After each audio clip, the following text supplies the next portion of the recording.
Washington Journal continues. And joining us once again for a roundtable discussion on the American workforce and the state of unions this Labor Day, it's Mark Mix, president of the National Right to Work Legal Defense Foundation, and David Madland, senior fellow at the Center for American Progress. Mr. Madland, to you first. So on union membership in this country, is joining a union still a good deal for an American worker in 2025? Yeah, it definitely is. First, thanks for having me. The reason that joining a union is good for most workers is that they get higher pay, better benefits, healthcare, retirement, and some protections from arbitrary firing. They also tend to get better training. So yes, most workers, this is still very much a good time. And in fact, probably one of the best times to join a union because it's really tough out there in the labor market without a union. Unfortunately, as I'm sure we're going to get into, it's very hard for most workers to join a union because the law makes it very difficult. And so we have union membership is really at an all-time low right now, even though most workers would like to join a union. Mark Mix, is joining a union still a good deal for an American worker in 2025? Yeah, I believe so, John. I think that's right. Workers, everyone says workers had their place in the past, that workers needed this balance of power. I think there was a place for unions, there is a place for unions, and there will be a place for unions, but they need to give up their drive for coercion and compulsion and force in labor policy. I mean, they've relied on government for their power instead of focusing on the American worker in the workplace, on the shop floor, selling people on the benefits they can give to workers when they choose to join voluntarily. The whole premise of organized labor, unfortunately, and David and I will probably get into this when we talk about the objectives of union, whether it be organizing or politics or policy. And I think if they gave up their compulsion, like Samuel Gompers recommended as the father of the American labor movement in his final speech in El Paso, Texas in 1924, he said the workers of America adhere to voluntary institutions. And if you force, you will destroy that which brought together through voluntary means is inherently stronger than anything that's cobbled together through compulsion. What is the organizing role and what is the politicking that you see that's going on?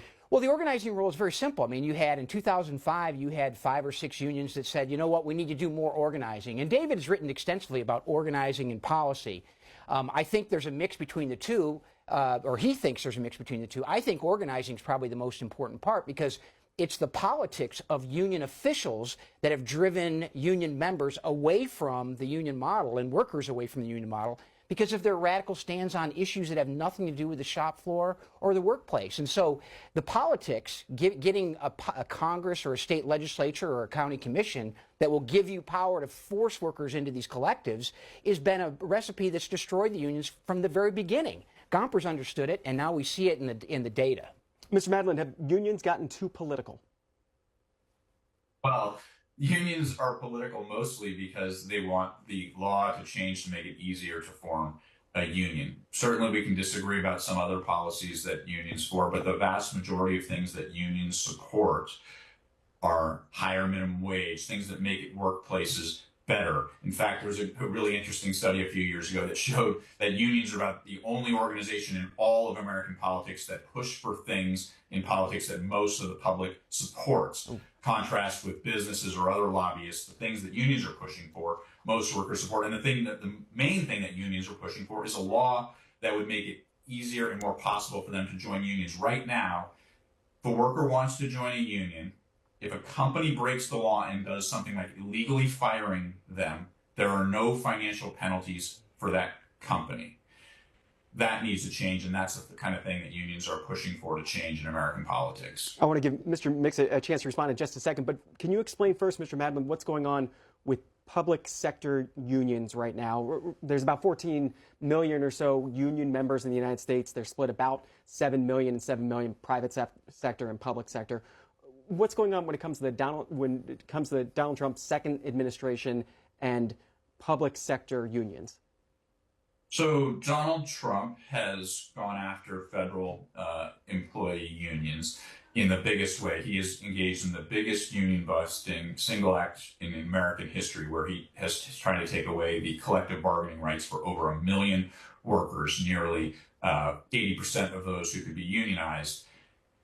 So this is a big deal. And workers, some some things that federal employees do might not be everyone's favorite on this call, but a lot of what they do is quite popular and needed. They help veterans get access to health care, for example. They ensure that we have good weather forecasts. And those people have negotiated things like the right to blow the whistle and not get fired when they see something going wrong. And unfortunately, now Donald Trump has gone after them and trying to take that away. This is Eric Loomis in today's New York Times labor historian. He writes, based on the actions Donald Trump has taken this year alone, he says it's unlikely that there will be any unionized federal workers outside of policing agencies by the end of his term in 2029. Do you agree, Mr. Madland? Yeah, well, because he's going after basically any union that has done something that he might not like. Everyone that supports him, does 100% goes along with him, he's less likely to go after. But any union that tries to actually represent its workers and have an independent base of power and say, actually, we think that that workers should have rights, he's gone after. So yeah, there's a real fear that federal employee unions will be almost completely gone if Donald Trump has his way. Mr. Mix, give you a chance to respond. Yeah, getting back to the question of policy and legislation, I mean, it was the unions that asked for and had a Magna Carta in 1935 when Roosevelt signed and promoted the Wagner Act, which is the federal law that basically brings federal labor management relations into Washington, D.C. I mean, that was a tremendous win for organized labor. They basically wrote the law, even though the Supreme Court had ruled the first iteration of it as unconstitutional. So the idea that they don't have quote, policy that supports him is ridiculous. I mean, when you look at the precedents established by the National Labor Relations Board and you look at the labor law in the states, you find that they do have a policy platform which is really unique to any private organization. When it comes to the public sector, as David mentioned, Donald Trump is doing what every president since Jimmy Carter has done since November of 1979, and that is going in and amending and exempting certain agencies and certain behaviors of the government from the Federal Labor Relations Act. Executive Order 12171 in November of 1979 was Jimmy Carter saying there are certain aspects of the federal government that shouldn't be controlled and shouldn't be negotiated by an outside organization like a labor union as to how they operate. And so what Donald Trump has done, to David's point, is a little more dramatic than that for sure. But he said that any agency, any federal agency that has a national security profile or has a role in the national security operations of the government, we're not going to be negotiating with them anymore. And, you know, Donald Trump's position is one that comes with a bigger argument about unionization in the public sector. I mean, the idea that Franklin Roosevelt was asked about this back in 1935 or 1936, someone wrote him a letter and said, why don't we organize government unions? And Franklin Roosevelt says, unthinkable you would do that because it's not the same as the private sector labor law. Do you think it's appropriate in any aspect of the public sector? Policing unions? I think unionization in the public sector is perfectly fine when workers want to join together voluntarily to amplify their voice. They do that in state legislatures. They do that in county governments. They do it at the federal level. But the idea that we have to sit down with a private entity and say, this is how we're going to run government, is putting a private organization in between our elected officials and the people that elect them. Mr. Madland, do you think there are sectors of the public sector where a union is not appropriate? Yeah, it's possible in highly national security, functions, and that's what the law says. But unfortunately, that's not what's going on here. Donald Trump has said that basically the entire federal workforce is about national security. As I said, people who, help us predict the weather, people who help deliver food stamps, people who help ensure that veterans get health care. These are not all national security. This is like an abuse of power and abuse of the law. And unfortunately, the workers are the ones who are taking this on the chin. They're not getting basically the things they've negotiated for are rights like not being able to be fired for doing their job, for actually speaking the truth. And you see, unfortunately, far too often this president really just goes after anyone who disagrees with him. Our guest in this hour, the Washington Journal, David Madland, senior fellow at the Center for American Progress, has written extensively on the American worker and union issues. You can see his work at AmericanProgress.org. Mark Mix of the National Right to Work Legal Defense Foundation, the president there. And you can join the conversation by jumping on the phones and giving us a call. phone lines split this way. Democrats 202-748-8000, Republicans 202-748-8001, Independents 202-748-8002, and a special line for union workers, since they've come up so much this morning, this Labor Day, 202-748-8003. Mr. Mix, for folks who don't know, they might know the Center for American Progress more than the National Right to Work Legal Defense Foundation. What do you do? Yeah, the National Right to Work Legal Defense Foundation has been around since 1968. Our primary mission is to represent employees whose rights have been violated by forced unionism agreements. And over the course of that tenure, representing employees, only employees, we've argued 18 cases in front of the United States Supreme Court. We've won several major precedents that protect workers from being their rights being violated by forced unionism arrangements. Probably the biggest victory was our Janus v. AFSCME decision in 2018, when the Supreme Court ruled that government employees across the country had constitutional protections of against being forced to pay union dues in order to work for government. So we have a right to work law for basically every government official, every government employee across the country. And those members can decide to join voluntarily and pay money to a union if they choose to do so, but they can't be compelled. So that work goes on today. We have about 260 active cases any 12-month period. They're all on behalf of employees. We have 17 staff lawyers right now that do that and provide those services for free to workers who have serious questions about the power of organized labor in the workplace. There was a caller in the first segment of this program. I think she was an electrical worker, and she was making the argument that if employees don't join a union, then they should have to negotiate on their own for benefits with their employer, that they shouldn't benefit from the negotiations that the union has led, the people who have paid union dues. They shouldn't be able to just get those same benefits as the union workers without joining the union. What would you say to that woman? Yeah, that's a very topical argument that people say, yeah, that makes perfect sense.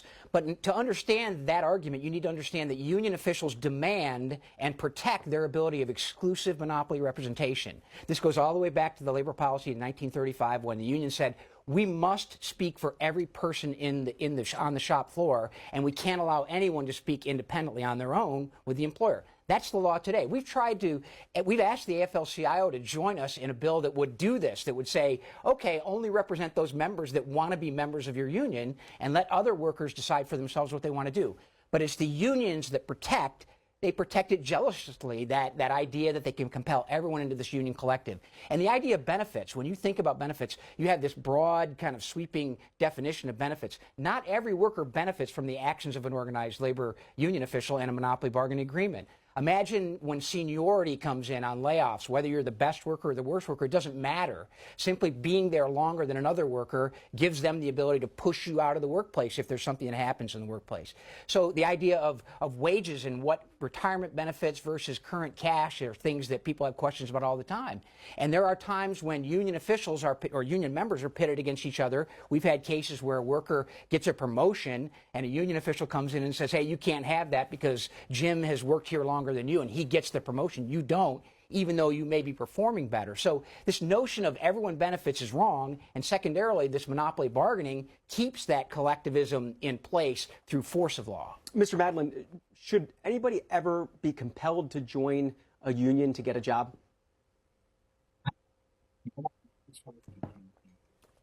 And I think we're struggling hearing Mr. Madland. We're going to work on your sound as we take a few phone calls, Mr. Madland. I'll come back to you because I want to hear an answer to what you were saying there. This is Don out of South Carolina, Republican.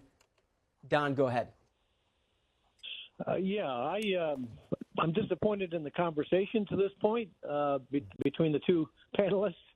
As someone who's run large companies as a career, I think we're missing the core issue for the nation and its productivity and economy, which has really been in a declining malaise for many decades now, as the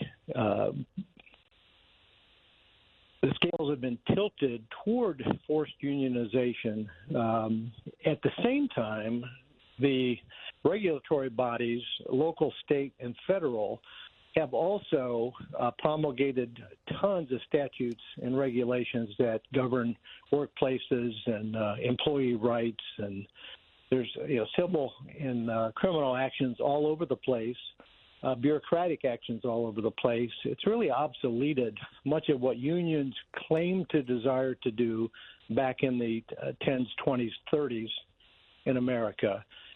And the novel notion that public sector workers should be unionized, that's really largely new since JFK in terms of numbers. And it's a breach of the founder's vision of sacrificial public service, and it's bankrupting local and state governments because they can't print their own money. It's really already bankrupted the federal government, but we do print money at the federal level, and so we don't talk about it, even though it really is the sad condition of our country. So the foundational issue that isn't being discussed is the lack of trust and unity in an organization so it can truly compete long-term and win. And I've watched industry after industry, company after company fail, and now cities, states, counties failing because the unions aren't accountable. Don, let me take that up with Mark Mix. Yeah. Go ahead. Yeah, Don, sorry to disappoint you. The questions that were directed at a larger context, but I agree with you. The idea that unions don't have protection and the laws are deficient in that regard is just completely false. You're right. I mean, the precedents that have been laid down by the National Labor Relations Board, the state legislatures when it comes to public unionization, those policies have empowered this private organization beyond all proportions of their numbers, out of proportion to their numbers, as a matter of fact. And you're right. The productivity and the work rules and those things have destroyed industries, and there's no question about that. And it all stems on this policy debate over whether or not they continue to have the ability to force workers to associate with them and then pay dues in the states that don't have right to work laws. So I agree. Your position is right on that, and I apologize for not getting to it a little sooner. The numbers on union membership by sector in this country, we talked about them a little bit earlier, about 14.3 million union members in this country. That's right about 10% of the total workforce. But the public sector, the percentage of the public sector that's unionized, much higher, 32%, and that accounts for about 7 million American workers. When it comes to the private sector, it's about 7.2 million union members, but that's just about 6% of the private sector workforce. Those are the numbers from the Bureau of Labor Statistics. This is Dexter out of Cincinnati, Ohio. Good morning. It's good to talk to you. I'm a proud member, I'm retired, 392 Cincinnati Pipefitters Union. And, for any big job that you want to get people that know what they're doing right away, you want a workforce of like 400, 500 people. You can get them right there. You will not, and then you go from job to job. You need to have, you can't renegotiate every time you go. And this is why unions basically voted for Trump, was they were training totally people from out of this country to go on jobs and to underbid unions. And it was like it would ruin us. So this is why Trump really got a lot of the workers' votes. So, it would totally ruin us. Mark Mix, would you agree? Yeah, Dexter, that's a great point that he makes. The idea that that workers need to be represented and need to have some continuity in construction jobs. That's a really interesting point.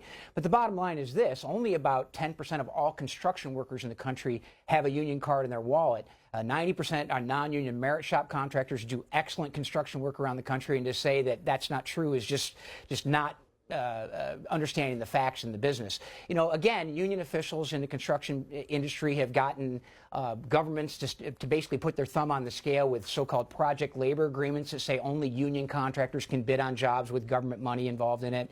But the idea of him talking about private sector workers supporting Donald Trump, he's right. For the first time in a long time, the majority of private sector workers, including union households and union members, voted for Donald Trump. I mean, Sean O'Brien, the Teamster president, made this clear when they did a survey of their workers, and he said that 60% of their members said we need to support Donald Trump, but yet the Teamsters wouldn't endorse any candidate for president, and yet the unions supported Kamala Harris 99.7% of the money they gave politically at the presidential campaign. So the union officials are out of touch with rank and file workers. Dexter makes a good point. Donald Trump's agenda about securing the border and doing those things that help Americans get jobs, keep jobs, and grow jobs in America has been an agenda that people support. And yet union officials were completely on the other side of that. I believe we have Mr. Madland back, David Madland from the Center for American Progress. David Madland, can you hear me? I can. Sorry for the technical difficulties. No, that's quite all right. Plenty happened while you were gone. Let me give you a chance to respond. First was the comments about union members and support for Donald Trump in the previous election. That's one. And then the other one was the question you were answering when we lost you on should anybody be compelled to join a union to get a job. I'll let you take it in whatever order you want. Sure. No one can be compelled. No one can be compelled to join a union to get a job. That's the law. So they shouldn't and they aren't. What they should be able to do is join a union freely and fairly. And unfortunately, the law makes that very, very difficult. So let's just step back to where we are. As we started the thing, unions provide all sorts of good things that we really need in the economy now. Higher wages for workers, better benefits. And right now, we have record high numbers of workers saying they would like to join a union. Over half of workers would like to join a union, and unions are very popular. They're about 2/3, almost 70% of the public support unions and would like them to be stronger. Unfortunately, if a worker tries to form a union, their employer has all sorts of powers and tools that let them bust unions. And then if the company crosses the line, the workers are basically out of luck because the law does very little for them. And even worse, things like Donald Trump has basically gutted the National Labor Relations Board, which would effectively enforce whatever the very weak current law. So there's almost no deterrent right now for companies that break the law. So that's the big picture situation we're in. That also gets to why a lot of unions did not endorse Donald Trump, because they knew he would go after them. He would go after anyone that opposed his agenda. That said, certainly some workers did support Donald Trump, but the majority of union members did support Kamala Harris. That's just what, when workers are educated about economic issues, they tend to listen to their unions more often, not always. So now we're in the situation of what do you do? And we need a lot of workers at this moment to stand up and say, we think we need a law that actually protects us. And we also need to go out and take action to organize their employers so they can get a good union contract with higher wages and benefits. Mark Mix, what does the National Labor Relations Board do, and is it functioning right now?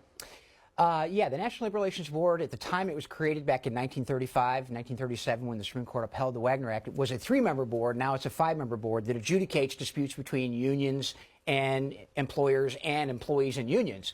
That's one of the important part of the equation that generally we don't talk about employees fighting back against union power as we talk about unions and quote businesses fighting and have these conflicts in the workplace. Just to get back to a couple of points, David said that no worker can be forced to join a union as a condition of employment. That is true today, but from 1937 to 1963, it wasn't true. Literally, the law said you had to formally join a private organization in order to keep your job. A Supreme Court case called General Motors versus National Labor Relations Board in 1963 said, that's probably a bridge too far. We probably shouldn't force people to join a private organization, but we can force them to pay up to 100% of dues to keep their job. So from 1963 till today, David's right. No worker could be compelled to forcibly join a union, but they can be compelled to pay up to 100% of dues to keep their jobs. So that's that. But the idea of union officials and the power they have and the law. Don spoke about it. Don from South Carolina talked about the rules, regulations, all the things that government has done to basically put restraint on people that create jobs and create opportunity is real. And this idea that this labor law is weak I just don't agree with David on that. Mr. Madland, just quickly, do you think the National Labor Relations Board is functioning today? It's not. So Donald Trump has fired one of the board members, which leaves it without a quorum. It doesn't have enough members to actually make final decisions. So right now, the board, sort of the staff level, can do things and say a company or a union violated the law, but an ultimate decision cannot be made. And what I want to get to, one thing that's sort of important here is Mark supported the actions to prevent the action by Donald Trump to fire someone at the NLRB so that the board cannot act. So that means even though supposed workers that he stands up for that want to go say their union broke the law, those workers have no final say right now. So most of the time it's companies that are breaking law, but sometimes unions do, and those workers should have access to justice, and right now they don't. Do you think the National Labor Relations Board should function? Oh, absolutely. I mean, unfortunately, because federal labor policy says it has to in order to adjudicate federal labor policy. But David is talking about a fairly significant constitutional issue that has been talked about for a while, and it goes back to a 1935 Supreme Court case called Humphrey's Executor, which is a question about the unitary executive authority of the president under Article 2 of the Constitution. And what that says, basically back then it said that the president didn't have the ability to remove board members of independent agencies. This agency was the Federal Trade Commission back in 1935. President Hoover had appointed this Humphrey guy to the board. Roosevelt wanted him off. There was a correspondence between the two. Roosevelt ended up removing him, and Humphrey's executor, because Humphrey passed away, sued the United States government and won at the Supreme Court level, saying the president didn't have authority. Well, that was a fairly significant case, and it's moved its way all the way through 1988 in a case called Morrison and a case called Sela, to the point now where we have a question about Article 2 powers of the president, whether or not he's the only one accountable under Article 2 to the general population, the electorate. He's the one that can be held accountable. And the question was, do these agencies that have policy-making authority, can the president basically exercise Article 2 powers over them? And the answer is pretty clearly yes. The Fifth Circuit just 3 weeks ago argued this case in a case called SpaceX, that was Elon Musk's space company. They basically said the president has to have this authority because those agencies are not accountable to the general public. So there's a big question there. We believed in the removal power of the president. Biden did it when he was sworn in back in 2021 or whenever that was, 2021, yeah. Within a couple minutes of being sworn in, he fired the general counsel of the National Labor Relations Board, something that had never been done. The question of statutory authority to fire a National Labor Relations Board member was the question in these cases. And I don't think it's been settled yet, but the Supreme Court is interested has expressed interest in getting the case. The Fifth Circuit's now teed up a case for this. So the board is not functioning. There are 2 nominees for the board right now. There's a general counsel nominee. The Senate needs to confirm them, and the board can be working again. Let me bring in a few more callers in this segment. This is Thomas, who's been waiting in Durwood, Maryland. Line for Democrats. Thomas, go ahead. Good morning, gentlemen. I have a couple questions, so I hope you give me time to say what I want to say and ask questions I want to ask. To the gentleman for the Legal Defense Fund, he keeps going back to 1930s. Well, in the 1930s, black people couldn't work hardly at all. I mean, it was up to I don't want to say it like this, but it was up to the white owners to pick a person, and they didn't, and they were discriminating against black people hard, and you know that yourself. So talk about the 1930s cases is kind of like a slide note, because they weren't hiring blacks in those unions. Blacks were struggling, and they were being discriminated against by these powerful white industrialists. So I don't know why he keeps going back to the 1930 cases when that was the height of Jim Crow and discrimination and racism and today. And when you talk about Donald Trump, you look at who he's firing. No one wants to really come out and say it, but Donald Trump's team has done research on the race of the people that work for the government. And you can see he's going after a lot of the black members, because a lot of the black union people in the government were black. Yeah, let me get out of the 1930s and move to 1944 in a Supreme Court decision called Louisville-Nashville Railroad versus Steele. This was a case by black railroad employees against union officials that were discriminating against them and said they didn't want to represent black workers. One of the ideas, Thomas, you talk about it, and it's real. I don't want to argue about that, but union officials are just as guilty about this racism in the union movement as anybody else that you want to blame for it. The bottom line in this case was the union said, we will not represent these black workers on the railroad. And it went all the way to the U.S. Supreme Court, and the Supreme Court said this: look, if you, union officials, demanded exclusive monopoly representation, unfortunately I'm going back to the 1930s in the 1935 Wagner Act, they said then you have the power to basically control the employment of everyone that's under this union umbrella. And the white union officials were discriminating against the black workers on the railroad, and that's when the duty of fair representation came out of a Supreme Court precedent, in that case in 1944. So there's a lot more to this story, and I will go from 1940 to the 50s, 60s, 70s, 80s. I'll go to 2000 right now to talk about the idea of compulsion and discrimination in the workplace, and how giving workers the right to basically hold union officials accountable is the answer to that question, giving them the choice of whether or not they want to financially support a labor union that may do the things that the unions did back in 1944 in the railroad industry. Mr. Madland, did you want to chime in? I mean, unions are the biggest civil rights organization in the entire country, represent more workers than any other organization that represents the interests of Black or Hispanic. And so unions are one of the most powerful forces for justice, because when you have a union contract, it ensures that workers get paid a similar wage for similar pay. That prevents discrimination. It makes sure that the workplace is fairer.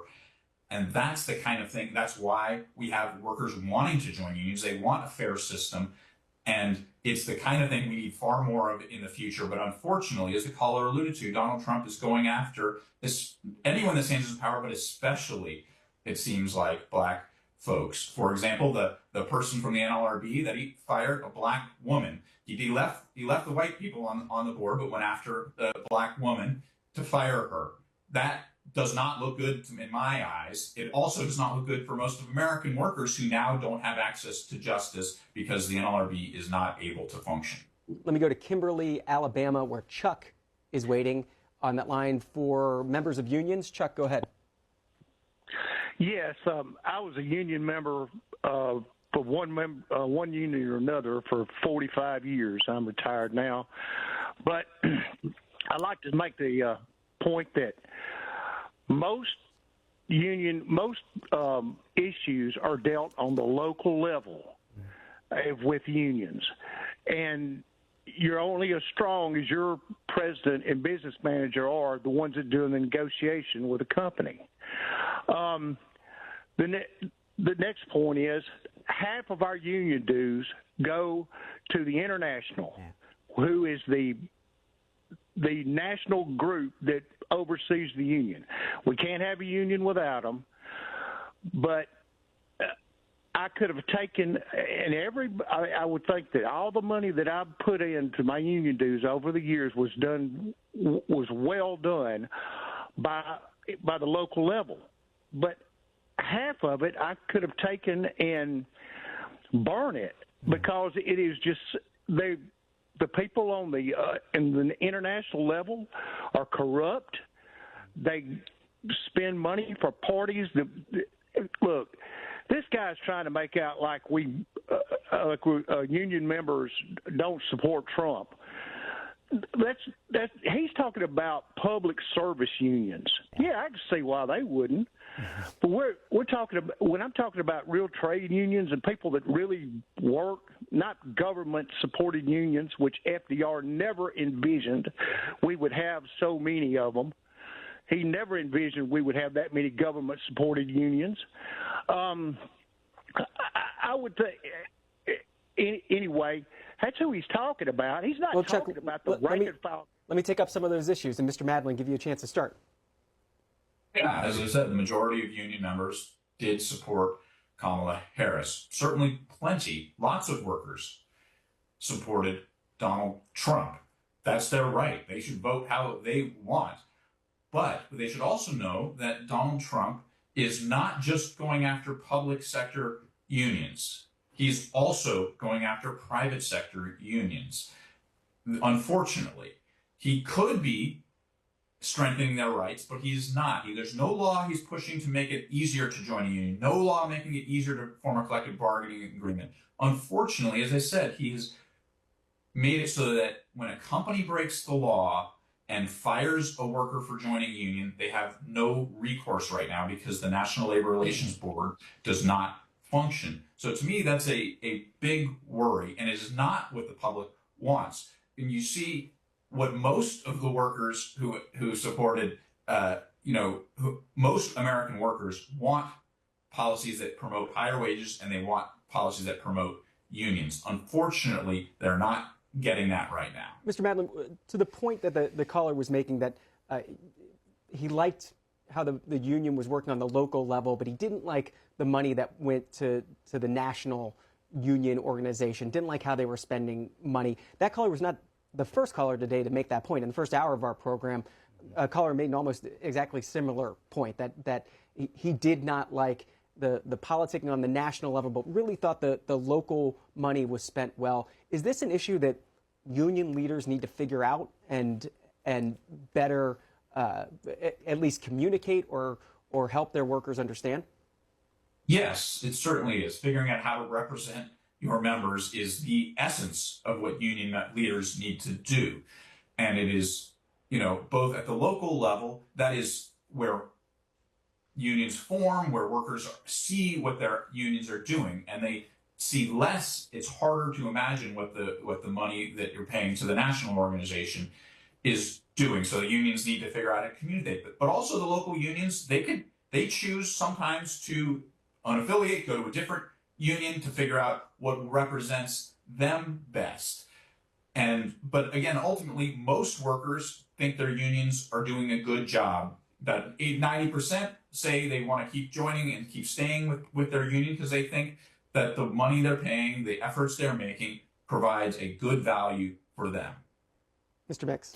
Yeah, I think Chuck makes a great point. The disconnect between, and particularly in the private sector, disconnect between union officials here in Washington, D.C. and rank and file workers in Alabama and across the country is growing wider and wider and wider on political issues and policy issues. It's interesting that the debate about union power always boils down to new laws, new government action, and new government privilege and power for unions. And, the idea of selling a product, i.e. union representation, that, hopefully benefits the workers that choose to join voluntarily, is been lost in all of this because every response to a problem with, or a perceived problem that exists between employers and employees, is more government regulation, more government involvement, more government policy. And as I mentioned at the very beginning, John, about Samuel Gompers, he knew that the delegates of the AFL at the time were starting to look at legislative action as part of the equation of how they were going to operate. And he made that question in his final speech in El Paso. We're adhering to voluntary institutions, yet everything that David talks about, everything that union officials talk about, whether it be the PRO Act or the Public Employee Bargaining Act and things that are currently pending in Congress, are designed to give union officials more power over workers. And it comes from government decrees as opposed to kind of an organic growth in the union movement saying, hey, build something and they will come because you're doing great work and great service and you're focused on the shop floor and not what's happening in Washington, D.C. or Montgomery, Alabama, or wherever it is that unions are operating politically. I mean, having your voice heard in the political process is one thing. Having a government grant you new powers to force more workers into your collectives is completely the wrong answer, and it's proven to be for organized labor. So, Mr. Mix, at the beginning you said you're not against unions. In your mind, what is an ideal union? What is the ideal way a union should operate? Yeah, we had an experience with that. As Gomper said, they were voluntary institutions. They were guilds that got together, much like European unions in this country. The United States is one of two, maybe even the only country that has exclusive monopoly bargaining, meaning everybody in the workplace has to be part of the collective. And that's really what I think is one of the problems. They were guilds, they were voluntary until 1935. I won't say that they work great or work better, and I apologize to, I guess it was Dexter in Ohio that said I was always in the 1930s. But that's where this started. That's where this power of union, this policy making, and the drive for political power started when they were granted these unique powers. I think unions could exist voluntarily. I mean, if the union does a great job and services workers, I think they will join organizations voluntarily. But the idea that you force them into these collectives is really, I think it augurs against their ability to attract workers in America. And I think the data shows that. Mr. Madland, is the system that Mr. Mix just described something that could exist today? He's not going to get us there because I don't see really much effort to support unions. But let's, again, to step back to the basic facts. Most workers would like to join a union. The public wants stronger unions. When workers voluntarily choose together, which is what they are doing under the law, unfortunately, their employer fires them. Good luck. They're desperate. They need a job. There's very little recourse right now. Goes back to the original law. The reason that Mark Mix goes back to the 1930s. Before that, what was happening was employers were actually going out and beating up, hiring police to go after union members who voluntarily joined together, but the employers didn't like it. Well, unions now the employers have a more sophisticated version that's not no violence, but they take away people's ability to earn a living. So that is why the policy needs to change, and that's why I'll talk about it. But the voluntary, that is where the essence of worker power comes from, is that workers choose to come together to say, we want to bargain collectively, get a union contract with higher wages and better benefits. And that's the kind of thing we need today. About 10 minutes left in our roundtable discussion. Let me bring in a few more callers. Tony's been waiting in the Keystone State. It's Flourtown, Pennsylvania. Independent. Good morning.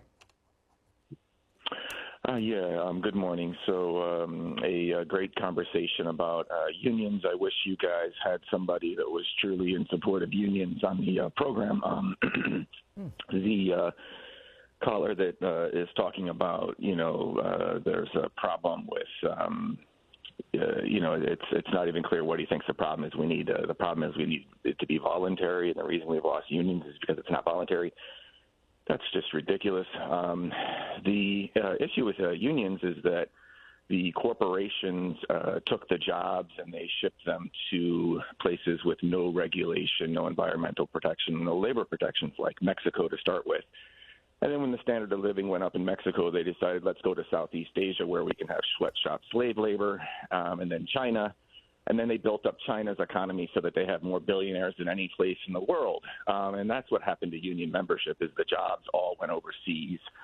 The American business class betrayed America. And this man right here who is talking about right to work, it's so obviously he's anti-union, and we're all pretending that he's not. I wish that we had a host and a member that came on that was actually in support of unions and actually had some data. It's just a no-brainer. If you look at what the American labor force was like prior to unionization, it's just a joke that we're even questioning whether unions are good, or we're questioning why union membership is down. I personally tried to start a union. It was in 2005. We were quickly all fired.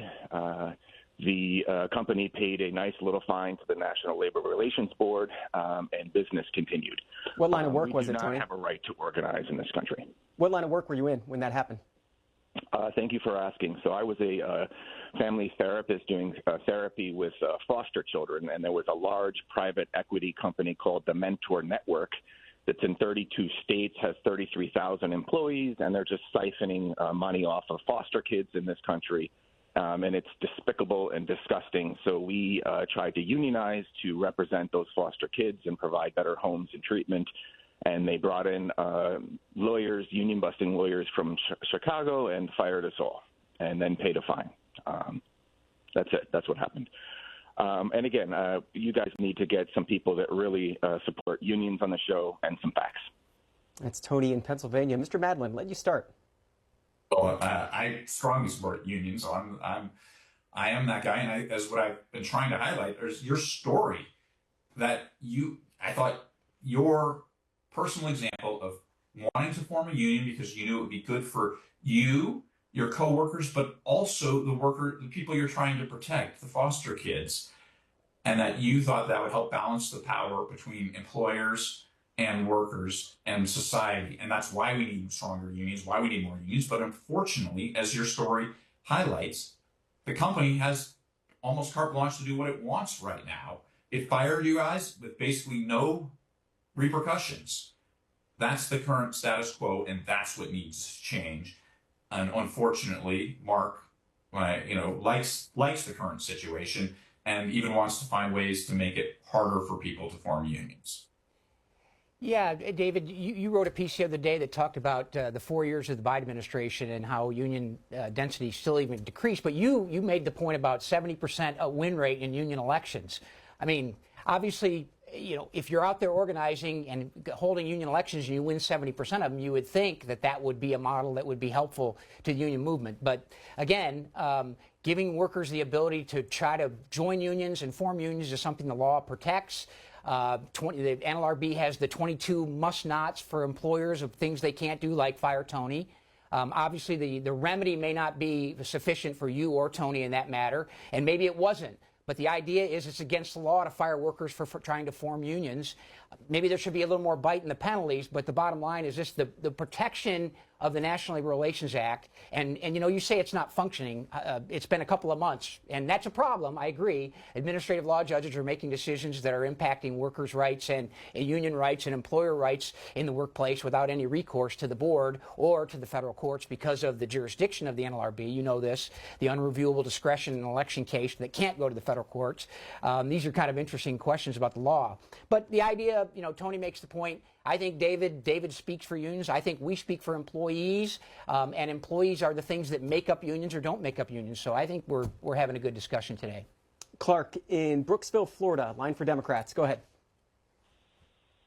I think this would be a great day to move to a co-op type workplace and leave the corruption and cronies behind.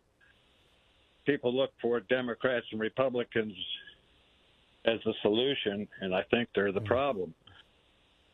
Here in Florida, it's illegal to be homeless. I think we should make it be illegal to be capitalists. I'd like to hear comments on co-op workplaces. I think this would be a good time for U.S. Steel to make a movement to give to the employees to keep it in America. It would be an American. And what would really be remarkable, would be a democracy. Because I've never worked in a place that had democracy or republic, or it was all my way or the highway. I'll listen to your comments. Mr. Madland, on co-op workplaces?